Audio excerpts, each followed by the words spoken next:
भारत में पाई जाने वाली एक बहुत ही पुरानी मान्यता, नदियों में सिक्के फेंकना और इसके साथ जुड़े हुए बहुत सारे विचार।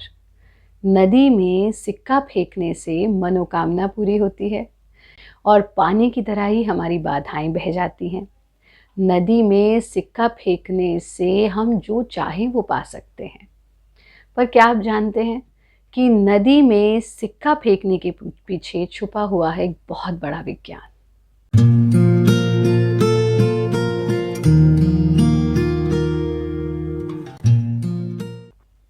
नमस्ते, मैं हूं आचार्य प्रतिष्ठा।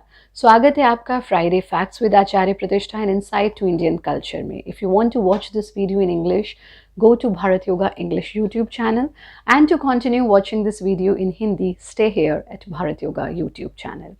आज हम बात कर रहे हैं नदी में सिक्का फेंकने की। इसके साथ जुड़ी हुई मान्यताएं कुछ भी हों, लेकिन इसके पीछे का विज्ञान बहुत बड़ा है और उस विज्ञान को समझना बहुत बहुत आवश्यक है। हम सब आज के आधुनिक युग में कॉपर के महत्व को जानते हैं, कॉपर के महत्व को समझते हैं और साथ ही हम सब ये भी जानते हैं कि कैसे कॉपर के बर्तन में यदि जल को हम रात भर रखते हैं तो सुबह उसका सेवन करने से हमें कितने लाभ होते हैं। यहाँ तक कि कुछ लोग तो कॉपर का दांत भी लगवाने लगे हैं, सोने का दांत लगवाने लगे हैं, चांदी का दांत लगवाने लगे हैं। यानी इन धातुओं से मिलने वाले स्वास्थ्य लाभ से आज विश्व पूरी तरह से अनदेखा नहीं है, अछूका नहीं है, सब जानते हैं इसके क्या लाभ हैं। अब हमें ये समझना होगा कि जब ये सिक्के नदी में फेंकने की परंपरा आरंभ हुई थी, तब हमारे सिक्के या तो स्वर्ण मुद्राएं हुआ करती थी और उसके कुछ समय बाद कॉपर का सिक्का हुआ करता था, ना कि आज की तरह स्टील का सिक्का। और नदी का जल ही हमारे समाज के लिए पेयजल होता था, यानी पीने का जल हुआ करता था। उस वक्त आरओज नहीं होते थे, फिल्टर्स नहीं होते थे और नदी का जो बहता जल था उसी का सेवन सभी करते थे। इसीलिए इसे एक धार्मिक मान्यता बना दिया गया कि अगर तुम जीवन में अपनी बाधाओं से मुक्त होना चाहते हो तो नदी में सिक्का फेंको। और सच भी है, जीवन की सबसे बड़ी बाधा होती है हमारा स्वास्थ्य।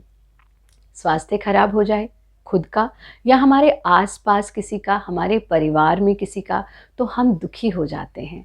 और स्वस्थ रहने के लिए बहुत आवश्यक है कि इन धातुओं के स्वास्थ्य लाभ हम लें। सिक्कों को नदी में इसलिए फेंका जाता था ताकि ये बहता हुआ जल जिस किसी के भी पास जाए उसको उस धातु का लाभ मिले और फिर वो कॉपर के कॉइन्स जल में सालों सालों तक पड़े रहते थे, जिससे हमारा वाटर प्यूरिफाई होता था। एक लेटेस्ट शोध ये कहता है कि कॉपर के अंदर 99% कैपेसिटी होती है, एबिलिटी होती है इन्फेक्शन को ख़त्म करने की। यानी जैसे ही कोई भी इन्फेक्शन कॉपर के संपर्क में आता है तो with in a very short span of time उसका जो दुर्लाभ है, यानी उसका जो एडवर्स इफेक्ट है, वो कम हो जाता है। और इसीलिए अब बहुत सारे देशों में जो पब्लिक ट्रांसपोर्ट हैं उनके हैंडल्स या रेलिंग्स कॉपर की बनाई जाने लगी है, ताकि विशेष रूप से इस पैंडेमिक के काल में, इन वायरसेस और इन्फेक्शंस के काल में जब हम कॉपर को पकड़ें तो वहाँ से वायरस ख़त्म हो जाएं। लेकिन हमारे एंसेस्टर्स इस बात को बहुत पहले से जानते थे और इसीलिए जल में सिक्का फेंकने की परंपरा आरंभ की गई। अब प्रश्न ये उठता है, क्या अब भी जो हम स्टेनलेस स्टील के सिक्के जल में फेंकते हैं उसका कोई लाभ है?